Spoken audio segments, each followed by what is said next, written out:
Olá pessoal, quem está aqui no canal do YouTube, é uma satisfação ter você aqui no canal. E para quem está também no Facebook e nas outras plataformas digitais, esse vídeo será transmitido também em outras plataformas, em homenagem ao mês da advocacia, ao mês de advogado, agora no mês de agosto de 2021. E eu estou tendo a felicidade, a satisfação e a honra de receber um grande amigo meu, que é o Dr. Dino César, é um grande advogado aqui em São Paulo, tem uma atuação muito especializada, um advogado realmente muito sério e que cedeu um pouco do tempo dele para falar um pouco aqui no nosso canal sobre os desafios, as dificuldades e as experiências que ele tem para nos passar sobre esses primeiros anos da advocacia. Ele que já tem, e juntamente comigo também, nós já estamos completando aí quase 6 anos de advocacia, então tem algumas experiências que a gente pode passar para o jovem advogado, para o estudante de direito que está agora aí finalizando, prestes a fazer o exame de ordem. E eu quero cumprimentar, Dino, e agradecer por ter aceito o convite para vir aqui. O vídeo vai estar também no canal do Dr. Dino César, lá no YouTube. E eu queria que você começasse falando sobre as dificuldades, como foi que você foi parar nesse curso de Direito, como foi essa sua paixão pelo universo das ciências jurídicas. Muito obrigado. Eu que te agradeço, Dr. Tiago, é importante fazer essas considerações iniciais. Quero agradecer a você pelo convite, quero prestigiar também a sua audiência, os seus amigos, os seus clientes, por poder me receber e poder conversar contigo. Doutor, eu já tinha em mim uma vontade desde muito jovem de fazer o curso de Direito. Todavia, no meu tempo, ingressar na universidade sempre foi algo muito difícil, quase que um sonho intangível, mas eu tinha essa vontade. Assim que eu fiquei um pouco maduro e eu pretendi escolher o curso de Direito, eu dei ouvidos a um amigo que criticou o curso de Direito e disse que era uma área muito inchada, que tinha muita gente, que era difícil trabalhar, que não era melhor não escolher o curso de Direito. Pois bem, eu não escolhi na época, quando eu era jovem. Escolhi um outro curso, muito bom também, mas que não me identificava muito com ele. E não me formei nesse curso. E fiquei um tempo sem saber o que fazer. Até que chegou uma certa idade, eu pensei e resolvi fazer o curso de Direito. Falei, não, vou fazer mesmo que esteja inchado o mercado. Não obstante a visão desse amigo. Sim. Pois bem, fiz o curso de Direito, passei, trabalhei muito, foi muito difícil o tempo da graduação. Tivemos, como você bem sabe, já que estudamos juntos, professores muito duros, muito exigentes. Sim. E que me formou assim, advogado. E, como é que eu posso dizer para finalizar essa minha intervenção? E não me arrependo. Não me arrependo. Se tem uma coisa que eu me arrependo, apesar da dificuldade toda que nós enfrentamos, que você bem o sabe, doutor, se tem uma coisa que eu me arrependo é de ter dado ouvidos àquele amigo. Porque aquele conselho, aspas, me tirou da universidade por muito tempo, da advocacia, né? Por muito tempo. Eu tenho visto, Dr. Dino, e eu não sei se a sua opinião sobre isso, que o curso de Direito, ele realmente passa por muitas transformações, né, principalmente nos últimos 20 anos, por exemplo, para quem vai estudar, essa evolução do acesso das pessoas aos cursos superiores, né? Eu estava agora consultando dados do CNJ e verifiquei que o Brasil tem mais de 1.200.000 advogados. Então, principalmente ali depois dos anos de 2010, tem um número elevado de pessoas que têm acesso ao ensino superior, e isso é importante porque, de um modo, também acaba por diversificar e por generalizar esse acesso, mas, por outro lado, criam os desafios da competitividade no mercado, né? Para ter uma ideia, para o nosso espectador ter uma ideia, o Brasil tem mais de 1.200 faculdades de Direito, sendo que o mundo inteiro tem menos do que esse número. Então, o Brasil sozinho tem mais faculdades de Direito do que o resto do mundo. Isso, por si só, já é um desafio para esses estudantes. Então, um assunto que sempre me procuram, me perguntam no Instagram, por exemplo, doutor Dino, era como foi que se deu esse... Assim, você finalizou a faculdade, era um bom aluno, aplicado na faculdade, mas como você fez essa transição, ou essa inserção no mercado da advocacia privada e não optou por outras coisas, porque eu converso muito com jovens advogados que tem a questão do concurso público, né, sobre a perspectiva de ter aquela estabilidade, de trabalhar para o Estado. E eu vejo que você, na sua advocacia, que é uma advocacia muito especializada, e uma advocacia privada, você não optou pela essa carreira pública. Como foi que se deu esse início na sua prática jurídica? Você fez estágio? Como foi? Queria que você falasse para o nosso público aí. Doutor Tiago, muito obrigado pela pergunta. Como você bem sabe, e só o nosso público que não sabe, bem, eu já vinha da área pública. Eu era concursado, agente de Correios, trabalhei nos Correios por mais de 12 anos. Eu gostava do que eu fazia, muito apaixonado pelo que eu fazia. Guardo muitos amigos nos Correios. Mas, como havia dito, eu sempre quis cursar o curso de Direito. Pois bem, depois que logramos êxito no exame e conseguimos a aprovação no exame de ordem, e é bom que se diga no primeiro, bom que se diga isso,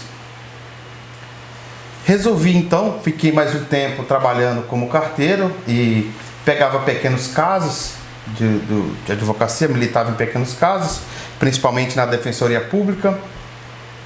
E chegou um certo momento que estava muito difícil conciliar o trabalho nos Correios e o trabalho na advocacia. E naquele momento eu tive que realmente fazer uma escolha. Conversei com minha esposa, tivemos uma conversa dura, longa, para que pudéssemos tomar uma decisão em conjunto, porque é assim que os casais crescem, eu penso, né?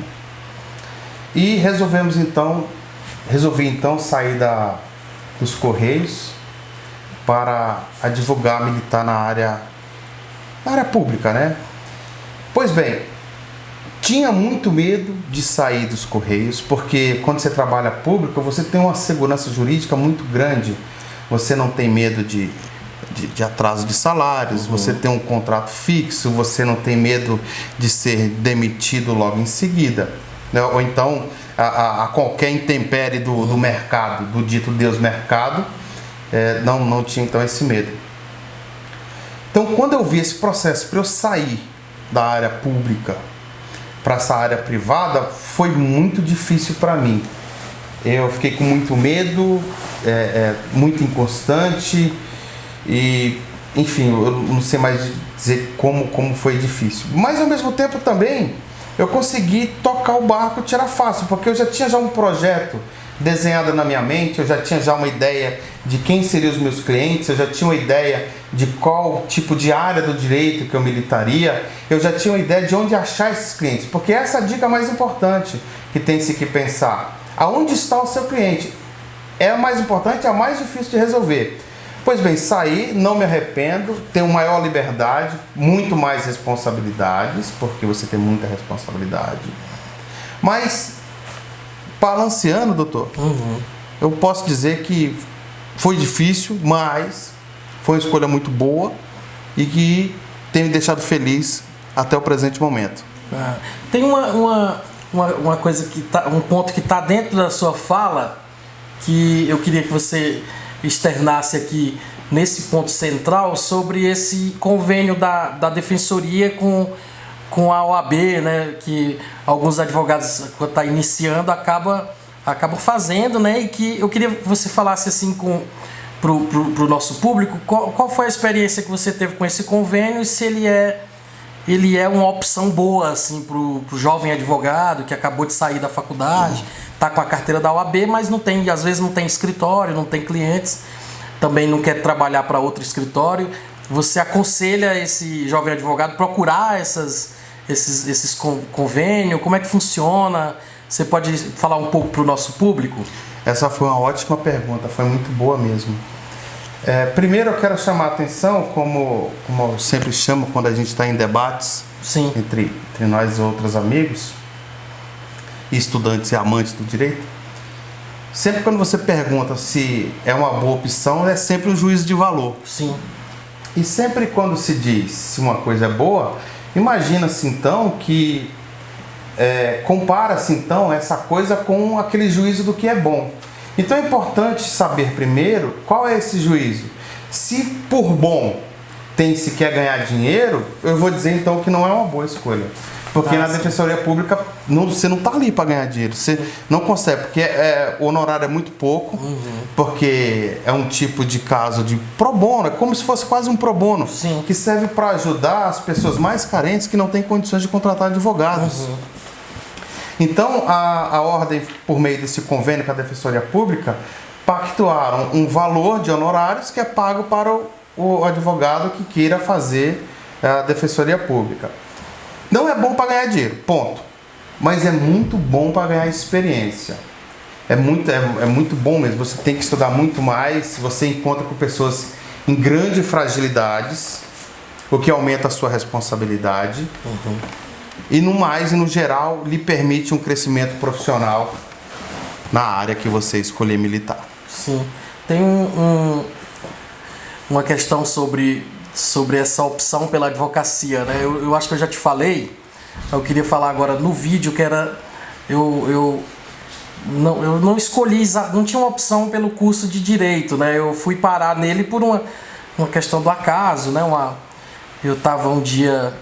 Eu trabalhava de cobrador de ônibus, eu lembro que eu estava no ônibus e entrou uma moça com um vade-mecum, na época eu fiquei meio olhando aquele livro muito grande e acabou que eu queria fazer alguma faculdade, né? Não sabia exatamente qual, mas fui na faculdade e tal, fiz o vestibular, fiz o Enem na época e acabei que entrei na faculdade de Direito e logo no segundo semestre eu lembro que tem algumas coisas que marcam a gente, né?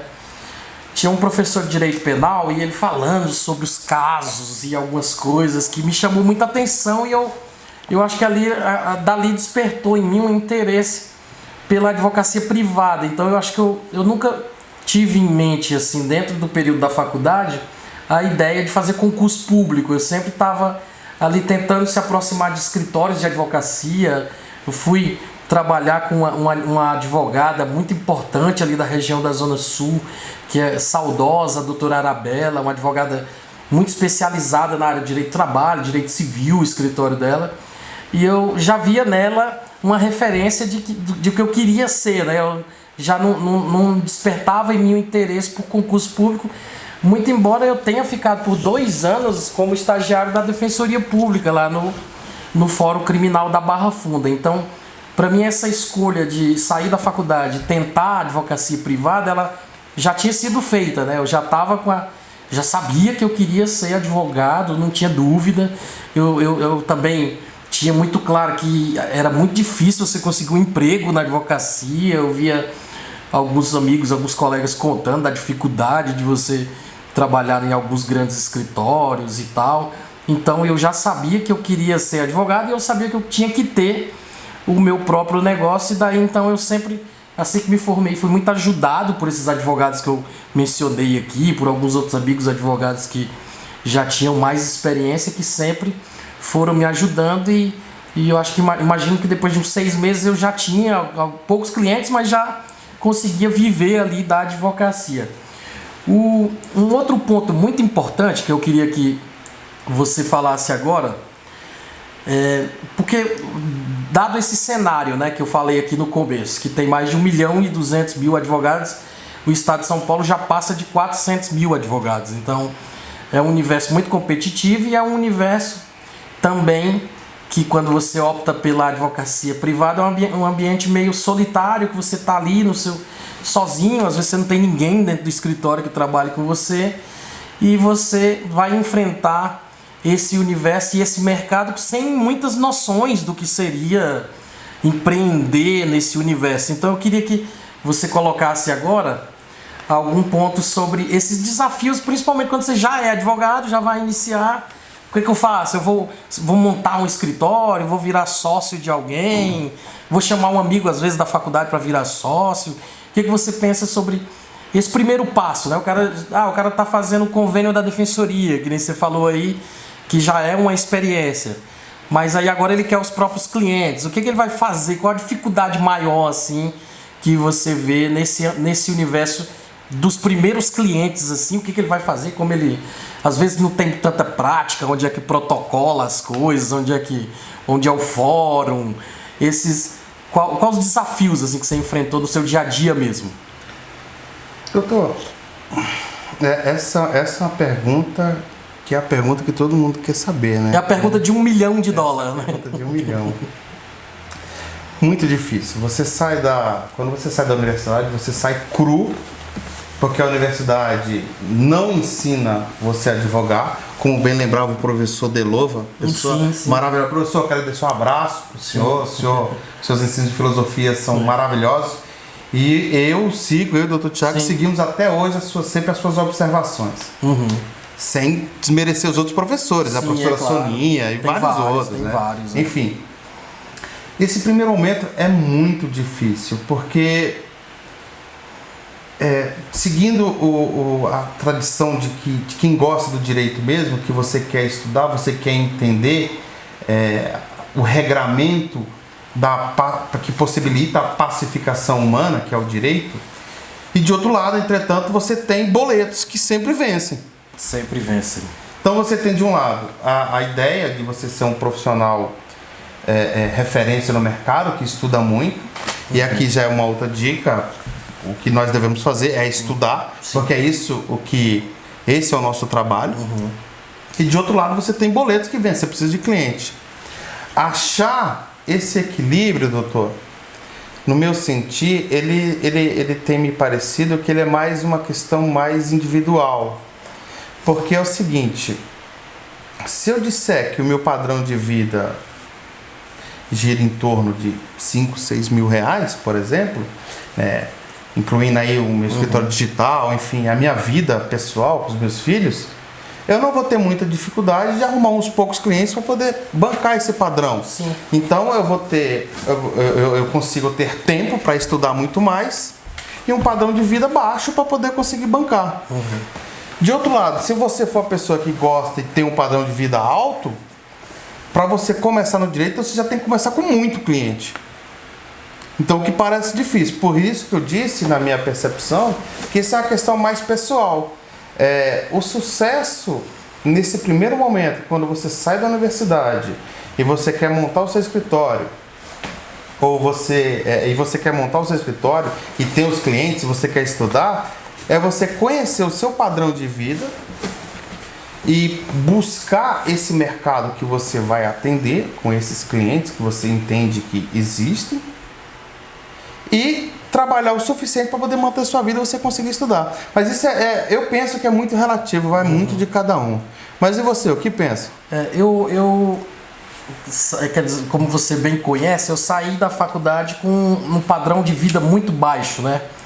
Eu já vivia com muita dificuldade no período que estudava. Eu lembro que nos últimos semestres, por exemplo, eu vivia com a bolsa que era paga pelo governo do estado de São Paulo, que era dos estágios da defensoria. Então, logo que eu saio da faculdade, eu perdi um pouco o controle porque eu imaginava uma coisa da advocacia. E acaba que a advocacia tem a possibilidade de proporcionar muito sucesso financeiro também, mas por outro lado tem muitas frustrações, né, no ambiente da advocacia, principalmente quando você não consegue realizar os seus sonhos e muitas pessoas, os meus amigos advogados mais experientes já tinham me falado isso, né? Eu já sabia que o sucesso financeiro, principalmente na advocacia, e o sucesso intelectual, acadêmico, de você ser respeitado, ele não acontece da noite para o dia, né? Eu demorei um pouco para entender isso, por isso agravei algumas dificuldades logo no começo, por essa percepção equivocada de que talvez o sucesso seria muito rápido na advocacia privada, e então eu enfrentei essas dificuldades nesse momento de transição. Mas em relação aos clientes também, que é o outro ponto central, né? Você sai da faculdade e eu queria ser advogado privado, a ideia era montar um escritório, né? Então você monta um escritório, mas não sabe o que fazer depois, porque você tem o escritório, tem seu computador, tem sua mesa, tem até alguém que brinca, né? Tem uma garrafa de café ali para você receber, tem uma placa lá e tá dizendo advogado trabalhista, cálculos, não sei o que, e os clientes não vêm. Aí quando os clientes não vêm, aí vem o problema, né? Que você tem uma dívida fixa inicial, um custo mensal, que às vezes você não consegue manter. Aí daí é o que eu poderia falar para mim mesmo lá em 2015, 2016 sobre isso era a importância de talvez você não, se você ainda não tem cliente, você não precisa ter um escritório logo antes de ter os clientes, né? Talvez você consiga advogar sem ter o escritório, ou dividir as despesas do escritório com algum amigo ou com algum outro advogado de outra área. Eu tive muitas dificuldades com isso. Então, superada essa dificuldade inicial, que ainda estou tentando superar, né? Porque a advocacia tem essa questão constante, tem esse ponto central que você muito bem trouxe para o debate agora, que é a questão da necessidade diária de você estar tentando melhorar e estudando mais e aprofundando os estudos. Além disso, tem um ponto que eu queria ouvir que você pensa sobre isso, que é qual o momento, se existe um momento para isso, de você resolver, a partir de agora eu só vou atuar numa área específica, que é a minha área de especialização. Eu já antecipando, né, eu me formo e os primeiros casos que aparecem é os amigos, né, onde você vai aparecendo um caso de áreas mais comuns, que nem você está lá, quase todo mundo tem um problema com a companhia aérea, quer processar uma telefonia, quer processar um patrão que às vezes não paga um direito trabalhista. Então esses clientes foram chegando até mim e eu fui pegando processos em várias áreas. Então eu atuava direito civil, consumidor, direito de família, você faz questões trabalhistas. E teve um marco que para mim foi uma ruptura muito importante, que foi já no início da pandemia, antes da pandemia, que eu tive um primeiro contato com o universo do marketing digital, que o provimento anterior da OAB já autorizava algumas coisas, mas tinha ali um ambiente meio que você não sabia exatamente se podia ou não trabalhar essa questão do marketing. E eu tive esse encontro com o marketing no final de 2019. Foi daí que eu tive a ideia, e também ouvindo alguns especialistas, de escolher uma área específica de atuação, que era a área que eu gostava mais, que era a advocacia criminal, né? Então eu fiz uma retrospectiva dos meus 5 anos da faculdade, mais o meu período de estágio, e mais o que eu cansava menos de fazer. Então eu vi que eu tinha, no período que eu trabalhava no escritório de advocacia, os casos criminais que entravam, eu já tentava me aproximar mais deles para ver como era, tentar aprender com a doutora. Ia para Barra Funda, depois dos últimos 2 anos da faculdade eu fiquei como estagiário na vara das execuções criminais, depois fui para a vara singular. Então daí eu tive esse é um marco que divide a minha carreira, que está ali no início de 2020, quando eu digo que não vou mais pegar causas de outras áreas que não sejam processos criminais. Antes eu já tinha processos criminais, mas o início de 2020 é quando eu decido não pegar mais e montar um escritório novo com uma outra estrutura, que seria até menor do que o meu outro escritório que eu tinha, porque agora a ideia era atender só casos criminais. Aí eu queria que você falasse um pouco qual é essa dificuldade, porque também você fica pensando às vezes no dinheiro, né? Porque você precisa, e você acabou de falar que os boletos vencem. Então eu queria que você falasse um pouco sobre se você vê essa importância de você escolher uma área para atuar, ou dentro das suas possibilidades pessoais, e se isso pode te ajudar ou te atrapalhar de algum modo o desenvolvimento da sua carreira na advocacia privada. Pois bem, doutor, obrigado pela sua pergunta. esse é um tema interessantíssimo porque eu vejo nele um paradoxo. Você imagine que o que eu vou afirmar é o seguinte, que quanto mais especializado você estiver, eu penso que mais clientes você arruma. E parece o contrário, porque você se especializa em uma área, eu não vou dizer duas porque vira um contrassenso da afirmação da língua, né? Porque se você está tendo uma especialidade, eu penso sempre que é uma, mas enfim, não vou entrar nesse tema agora, essa discussão que parece que ela é colateral. Mas se você se especializa em uma área, eu defendo que você consegue muito mais clientes do que quando você atua em 3, 4, 5 áreas. E o paradoxo está justamente nisso, que se você trabalha em 5 áreas, você tem muito mais assunto, muito mais cobertura e parece que você pode arrumar muito mais clientes. Ao passo que se você trabalha em uma área só, você em tese parece que você arrumaria menos clientes, porque é uma área só. E eu penso que na verdade é o contrário. Eu seguindo os estudiosos do assunto, igual até mesmo o professor Cristiano, que trata da imersão, é um curso muito bom, recomendo a todos. Ele sempre diz que é interessante você ter uma área de especialização. Mas por quê? Veja, doutor, quando você trabalha em uma área só, você potencializa para conhecer os problemas dos seus clientes naquela área.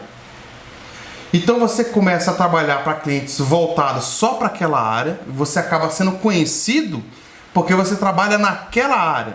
E você também tem um grande potencial de produtividade, porque quando você faz a mesma coisa repetidas vezes e muitas vezes, você acaba adquirindo inclusive a memória muscular. Eu lembro do professor de Direito Penal, como é que era o nome dele mesmo? Masqueto. O professor Masqueto. Abraço, professor! Maravilhoso, homem duríssimo, que sempre exigiu demais dos seus alunos. Grande professor. E ele dizia em suas aulas que o aprendizado também se faz pela repetição. Mas não é um repetir mecânico, como você vê no filme de Chaplin, de tempos modernos. Não é um repetir mecânico, que na verdade adoece. É um repetir conscientizado. O repetir conscientizado dos seus movimentos, do seu trabalho, do seu estudo, do seu pensamento, faz com que você torne o seu argumento muito mais poderoso e a sua produção de trabalho muito maior. E isso você só consegue se tiver especializado. Nesse ponto, eu defendo que é melhor especializado, doutor.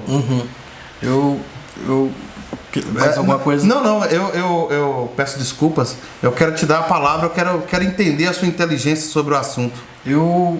Como eu mencionei anteriormente, eu tinha uma dificuldade de compreender isso e até eu acho importante você mencionar o professor Cristiano, até porque ele teve uma participação também nesse meu processo de compreensão dessa necessidade que eu vejo que o jovem advogado tem de ter que optar mais cedo ou mais tarde por uma área de atuação mais especializada.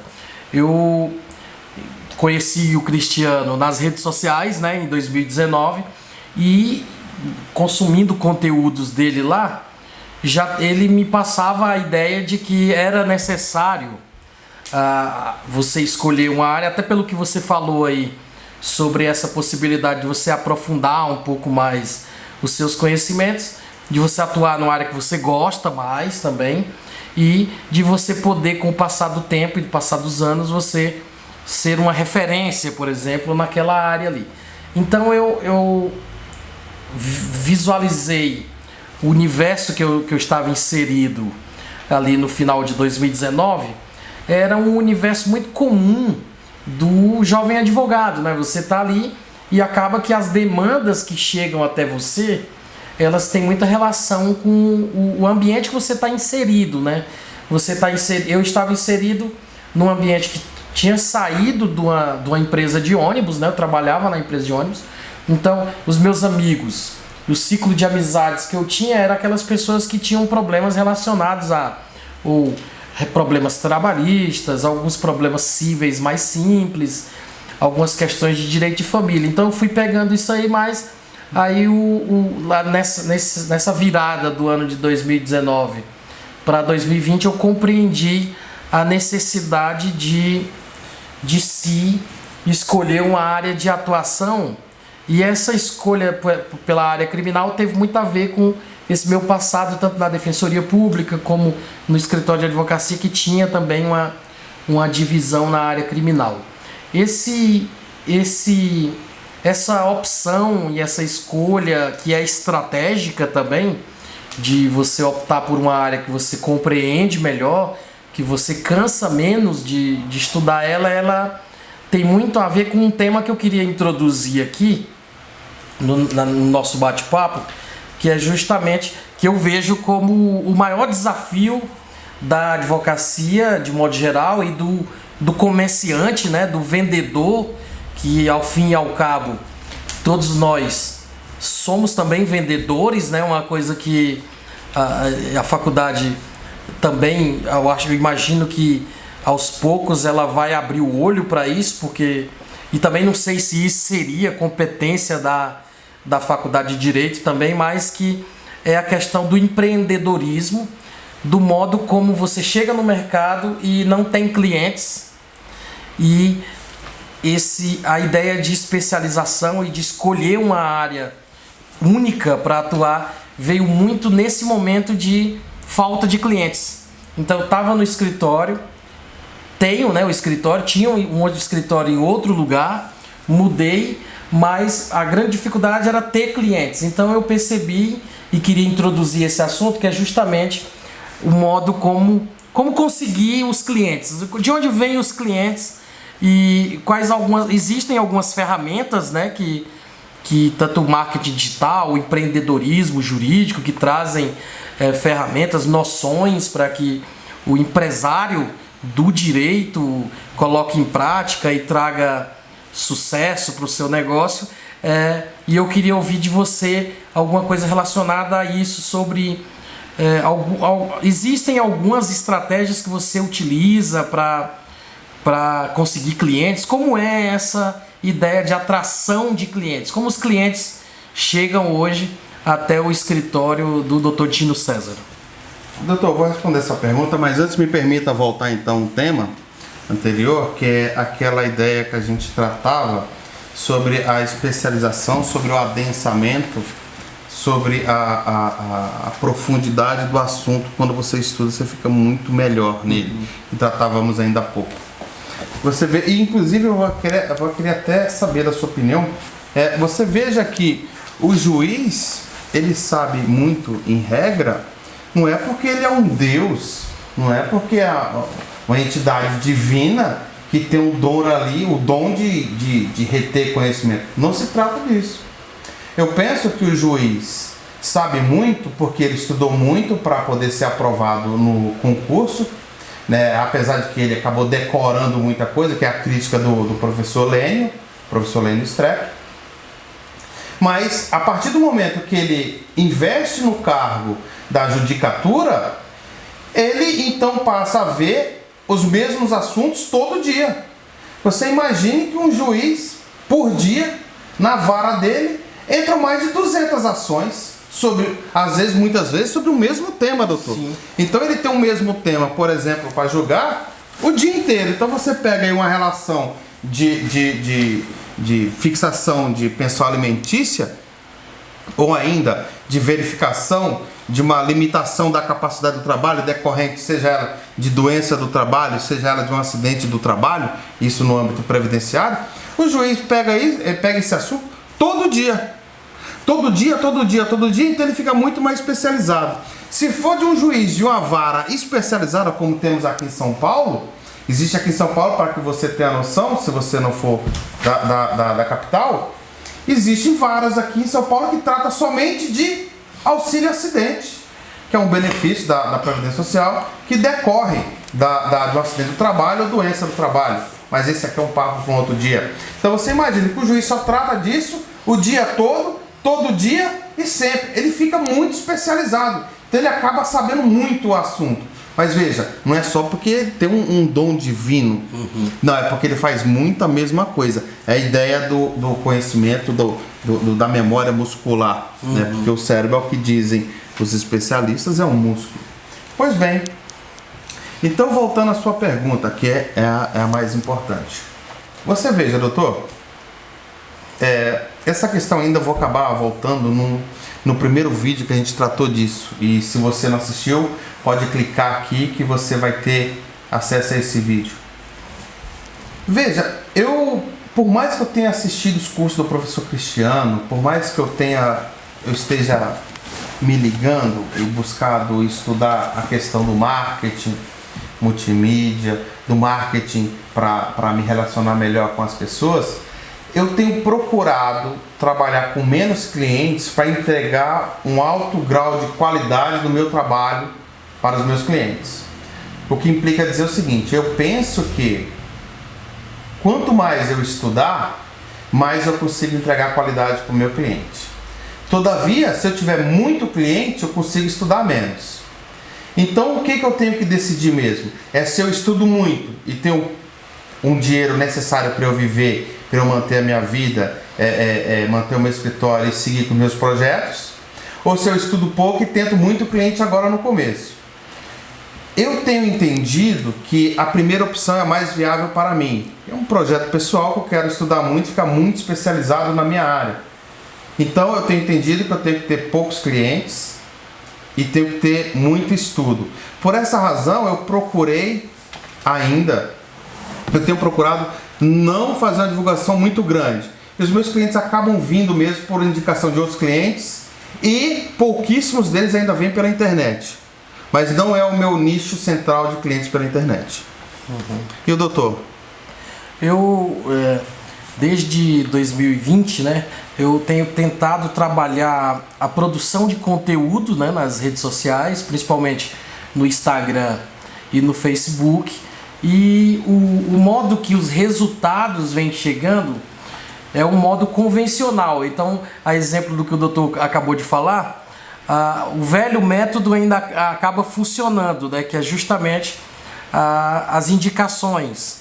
Então, você trabalha, em alguns casos, com um grau de especialização, com um grau de envolvimento pessoal, às vezes, com aquela causa do cliente. Isso transparece, isso se destaca, que a família do cliente, principalmente na área criminal, a família do cliente acaba te indicando para uma outra pessoa que eventualmente vem a ter um problema parecido.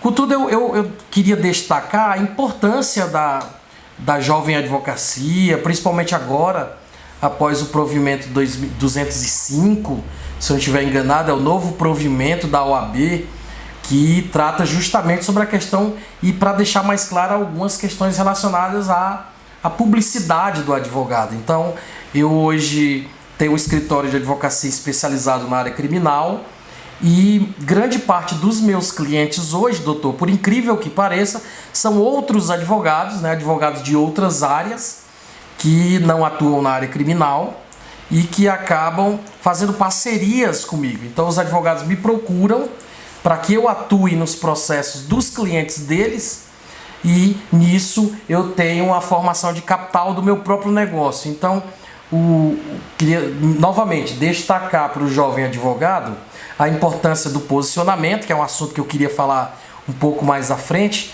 Queria que você falasse, que é alguém que está realmente estudando esse assunto, fazendo cursos, mas a importância do posicionamento estratégico da sua carreira e do seu escritório de advocacia dentro das redes sociais, das plataformas digitais que nós temos hoje, como o exemplo do YouTube, do Google Ads, essas ferramentas que estão disponíveis também para o jovem advogado. Então, o cliente ele continua vindo, principalmente em algumas áreas mais personalizadas, como é o direito criminal, ele continua vindo das relações interpessoais, que são presenciais e que são de indicações muitas vezes, mas as redes sociais eu já vejo aqui quase 1 ano e meio, 2 anos após o início da minha inserção nesse ambiente digital, eu já vejo agora colhendo alguns frutos de relacionamentos e de parcerias com outros advogados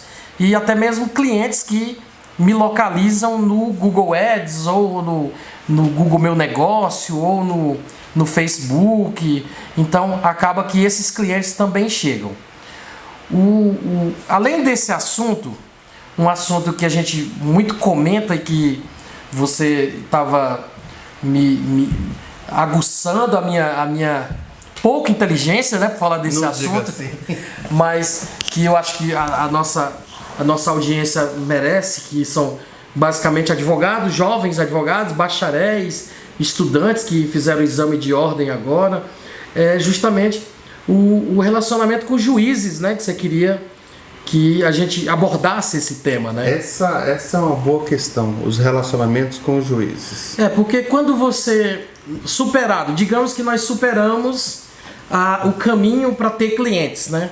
O próximo gargalo que o advogado vai enfrentar é o modo como ele vai atuar. Daí tem a importância do que você muito bem trouxe aqui anteriormente, da importância do estudo muito sério, estudo verticalizado, estudo aprofundado em determinadas áreas, daí a importância também da especialização e agora o relacionamento da advocacia como instituição e o relacionamento do advogado como pessoa com o poder judiciário. É uma questão problemática, é uma questão desafiadora, porque às vezes nós temos algumas dificuldades, né, principalmente nas primeiras audiências. Eu lembrando aqui que eu termino a faculdade de Direito em 2015 e acho que em maio de 2015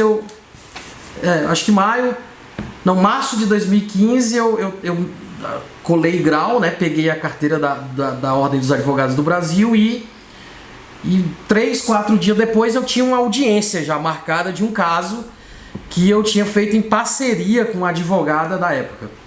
Então eu fui para essa audiência totalmente despreparado, né? Porque você chega ali, é um ambiente novo, você não sabe. Eu lembro que eu não sabia nem onde era que o advogado sentava, você fica na dúvida. Onde é que... Permite uma parte? Pois não. Essa é uma história muito boa, pessoal. E eu aprendi com o Dr. Tiago. Justamente nessa sua experiência, sim, de não saber onde sentar, e ao que parece você soube então, depois, e conta essa história. Como é que você sabe qual o lugar certo para sentar? Na mesa ali do juiz. Tinha um ensinamento que era acadêmico, que a parte mais fraca do processo, geralmente é o réu, ou no processo criminal é o réu normalmente. Então a parte mais fraca ela teria que sentar do lado do coração do juiz. Mas no dia eu estava tão nervoso que eu fiquei sem saber que lado era o coração do juiz. Então eu fiquei ali, meu Deus do céu, eu não sabia. E eu também não podia falar isso pro cliente. Perfeito. O que eu fiz, doutor? Esperei o outro advogado sentar com o cliente dele e eu vi que o outro espaço ficou vazio. Aí eu imaginei, deve ser o meu lugar. Só pode ser esse. Só pode ser o meu lugar. Então eu fui sentando. Esses são desafios que o jovem advogado enfrenta e que parece meio caricato, mas que é a prática. Eu já tive dificuldade, por exemplo, de não saber onde é que eu protocolo a petição, onde é que leva a petição, para quem você manda. Não é questão de conhecimento acadêmico. Você pode saber, o endereçamento da petição é para tal lugar, mas aonde é o fórum? Aonde é a secretaria que recebe isso? Isso tudo tem a ver com essas primeiras dificuldades, né? E o ponto central desse tópico da nossa conversa era justamente o relacionamento com o juiz. Você fica meio assim, e eu especialmente, porque você vê o magistrado, e com razão, né, como uma pessoa muito importante dentro da estrutura do Estado, e especialmente dentro da estrutura do Poder Judiciário, e que ele está ali muito embora dentro da legislação processual e da legislação brasileira de modo geral, não haja hierarquia entre promotores de justiça, advogados e magistrados, existe um respeito ali que deve ser respeitado, né, naquele ambiente. Uma vez que o magistrado é o presidente das audiências. Então, essa relação, eu tive dificuldades no começo, hoje eu estou superando isso já. Hoje eu consigo, com uma certa tranquilidade, dizer que faço despachos. Despachos é uma reunião, né, que você faz ou com o magistrado do caso, ou com o ministro, ou com desembargadores. Então eu transito nesses ambientes hoje com uma certa tranquilidade, mesmo nervoso, porque eu acho que esse nervosismo é importante também para que o seu trabalho seja bem feito, mas mesmo nervoso, eu transito nesses ambientes tanto com ministros dos tribunais superiores, desembargadores de tribunal e juízes de primeiro grau, juízes e juízas, e eu consigo transitar nesse ambiente sempre mantendo uma postura séria, que eu vejo que ela cada vez mais vai se afastando, perdendo lugar no ambiente da advocacia. Eu acho que tem que ser resgatado esse debate. O advogado, por mais que a advocacia venha passando por mudanças tecnológicas, que o mundo venha passando por mudanças tecnológicas, a advocacia está inserida num ambiente muito sério, que os eventos são muito realizados de um modo meio que religioso ainda. Então o advogado deve se inserir e ter uma postura de tratamento tanto com os magistrados, com os outros advogados, membros do Ministério Público, os serventuários da Justiça, do modo mais sério possível e em todas as áreas, porque quanto mais complexo o caso que a pessoa confia a você, assina a procuração, assina o seu contrato de honorários, por mais complexa a causa, maior o desafio que você tem que enfrentar e ali dar mostrar um bom trabalho, mostrar determinação, muito embora a profissão e os nossos contratos de honorários não determinem que você vai conseguir o resultado que aquele cliente busca, né? Mas a advocacia e esse relacionamento com os tribunais, com os juízes, deve ser o mais sério possível. Há momentos que você tem que se impor. Na advocacia criminal tenho visto momentos que a advocacia deixa passar. Aqui não é uma crítica também, porque eu tenho muito respeito pela Ordem dos Advogados do Brasil. Muitas gerações de direções da Ordem dos Advogados do Brasil. Isso é uma opinião pessoal. Eu tenho ouvido da advocacia jovem um distanciamento da Ordem dos Advogados do Brasil com algumas demandas mais agudas da advocacia em alguns departamentos, que eu acho que vai fortalecer, assim que o ambiente possibilitar, e vai fortalecer, eu acredito, do atual presidente do Conselho Federal. Mas existem demandas da advocacia de quem está fazendo a audiência ali, que muitas vezes você se vê em situações que você tem que se impor, muitas com elegância, claro, tentar evitar que o seu cliente não seja prejudicado numa audiência dessas, principalmente em áreas sensíveis, todas as áreas, né? Eu não gosto de separar em áreas assim, porque eu estou trazendo para a minha área, que é o criminal, que eu gosto e que eu atuo mais, né? Mas você pode pegar isso em outras áreas. Tem questões que você atua que você está colocando em risco ali um direito. Se você faz um erro ali na audiência, você coloca, o seu cliente pode perder milhares de reais, por exemplo. Então, essa relação é uma relação de respeito pelo judiciário, mas ao mesmo tempo sabendo da posição que a Ordem dos Advogados ocupa e que você, naquele ambiente, representa a própria Ordem dos Advogados. Então, não pode ter medo. Tem uma frase que o Sobral Pinto, que é um advogado muito respeitado, foi um advogado muito respeitado, é respeitado ainda, um advogado que atuou muito nos anos de chumbo aqui do Brasil, Sobral Pinto, e que a advocacia não é uma atividade para covardes, né? Se você fica meio assim e tal, você não é que você vá para outra área, não é isso. Você vai ter que treinar isso. Existem métodos, você vai treinar, não é também que você vai brigar com o juiz, gritar na delegacia, gritar com o delegado, gritar com o escrivão de polícia, mas existem prerrogativas, né? O Estatuto da Ordem dos Advogados estabelece prerrogativas que devem ser respeitadas e você vai fazer valer essas prerrogativas. Então, eu acho que esse relacionamento é um relacionamento um pouco complicado, problemático, mas que mesmo o jovem advogado tem uma outra questão, doutor Dino, que o jovem advogado muitas vezes ele se vê, por falta de experiência, né? Que é o que nós estamos buscando ainda, experiência, isso vem com muito passar dos anos, mas por falta de muita experiência no começo, ele se vê numa posição onde ele se acha inferior ao outro advogado, ou porque é mais experiente, ou porque tem mais idade, ou porque o juiz falou alto com ele.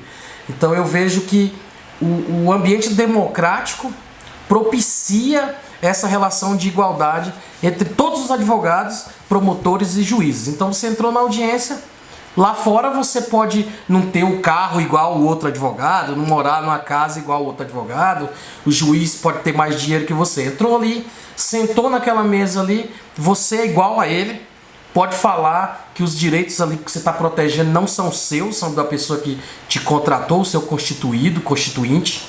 Então esses direitos devem ser preservados. Então essa relação sempre o advogado deve prezar por esses direitos dos seus clientes.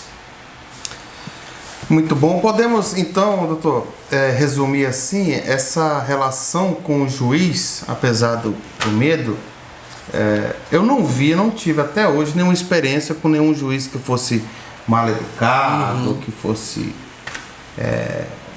grosso, enfim, alguns são ásperos, mas nada além da situação. Nada além do habitual. Eu penso então que, se você me permite, que a dica que a gente pode dar pro jovem egresso da universidade é ter os passos em mãos, é ter o processo em mãos. O que o juiz pode fazer naquela situação? Porque você veja, qual é a melhor dica quando você vai... Não, no meu sentido, tá? Sim. Quando você vai entrar, você vai fazer a sua primeira audiência. Qual é a melhor dica? A que você deu muito brilhantemente. Sentar-se ao lado esquerdo do coração do coração do juiz, caso o seu cliente seja o réu. Sente-se ali. O juiz é o presidente, ele vai tocar a audiência. Mas você tem que ter em mente o que ele vai fazer. Quem é que tem que redigir? Se for uma acusação, então quem tem que falar por último no caso do penal é sempre o réu. Então você tem que ter isso em mente. Então quem vai falar primeiro vai ser o Ministério Público. Se for numa outra ação comum, numa reclamação trabalhista, o juiz vai ouvir os réus, o passo a passo. Se você souber o passo a passo do que vai acontecer naquela reunião, você não é pego de surpresa. E você, meu amigo, se você, meu amigo, minha amiga, estudante egresso do curso de Direito, gostou desse vídeo, se você acabou de sair da universidade e está gostando, não deixe de dar um like, curtir aqui e comentar, porque nós teremos um imenso prazer em responder o comentário de cada um. Abraços e até a próxima!